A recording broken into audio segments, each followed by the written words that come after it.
बिहार के बाद महाराष्ट्र में राजनीतिक गतिविधियां और चुनावी प्रचार तेज है। आगामी निकाय चुनाव को लेकर सभी नेता लोगों के बीच जा रहे हैं और बड़े बड़े वादे करने में लगे हैं और अपने आप को एक दूसरे से बेहतर बता रहे हैं। यही कारण है कि कभी कभी जुबान फिसल जाती है या कोई ऐसा बयान जिस पर जमकर राजनीति भी होने लगती है। कुछ ऐसा ही महाराष्ट्र के उप मुख्यमंत्री अजीत पवार के साथ हो रहा है और उनके बयानों पर जमकर राजनीति शुरू हो गई है।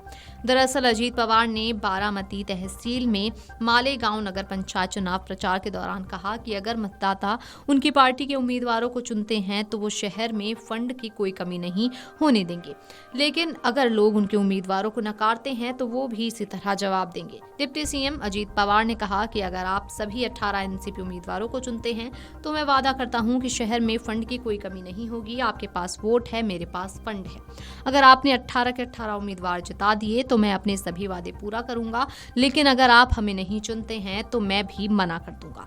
जानकारी के अनुसार ये बयान ऐसे समय में आया है जब पवार महाराष्ट्र सरकार में वित्त मंत्री भी हैं। उनका ये कथन विपक्ष को नाराज कर गया और विपक्षी नेताओं ने इसे मतदाताओं को धमकाने वाला बयान बताया। शिवसेना यूबीटी के नेता अंबादास दानवे ने पवार पर सीधा आरोप लगाया। उन्होंने कहा कि फंड अजीत पवार के घर से नहीं आते बल्कि जनता के टैक्स से आते हैं।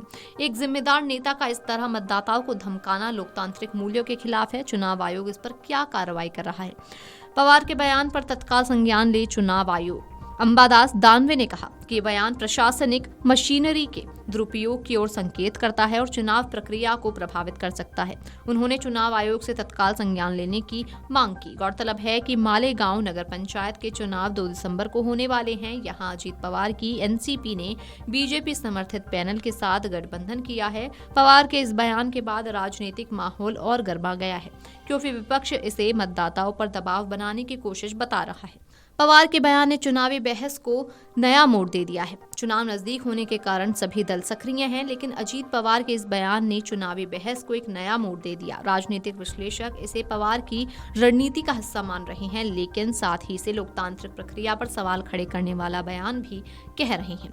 चुनाव आयोग की प्रतिक्रिया और संभावित कार्रवाई पर भी अभी सबकी नजरें टिकी हुई हैं। निर्वाचन प्रक्रिया के बीच ऐसे बयानों से चुनावी पारदर्शिता और निष्पक्षता को लेकर बहस तेज हो गई है। हालांकि आपको बता दें कि विवाद बढ़ने के बाद अजीत पवार ने सफाई दी। उन्होंने कहा कि विरोधी पार्टियों की टिप्पणियां उनका अधिकार हैं, लेकिन वे खुद जो चीज होते हैं उन्हीं पर बात करते हैं। उन्होंने बताया कि वो नेताओं की बातों पर ध्यान नहीं देते बल्कि विकास के कामों को महत्व देते हैं। उन्होंने कहा कि विकास के लिए चाहे केंद्र की निधि हो या राज्य की, उसे सही जगह पर खर्च करना चाहिए और सभी को साथ लेकर ही चलना चाहिए। डिप्टी सीएम अजीत ने बिहार की स्थिति पर भी कहा कि हर कोई कहता है कि उनकी सरकार आने दो, लेकिन असली फैसला जनता करती है। उन्होंने तेजस्वी यादव की उस बात का जिक्र किया जिसमें तेजस्वी ने कहा था कि उनकी सरकार बने तो हर घर में एक सरकारी नौकरी मिलेगी। डिप्टी सीएम का मानना है कि बोलने का अधिकार सबको है, पर अंत में जनता का विश्वास ही मायने रखता है। Video desk amarujala.com। अगर आप ये वीडियो YouTube पर देख रहे हैं तो हमारे चैनल को सब्सक्राइब कर बेल आइकन दबाएं और Facebook पर देख रहे हैं तो हमारे पेज को लाइक करें।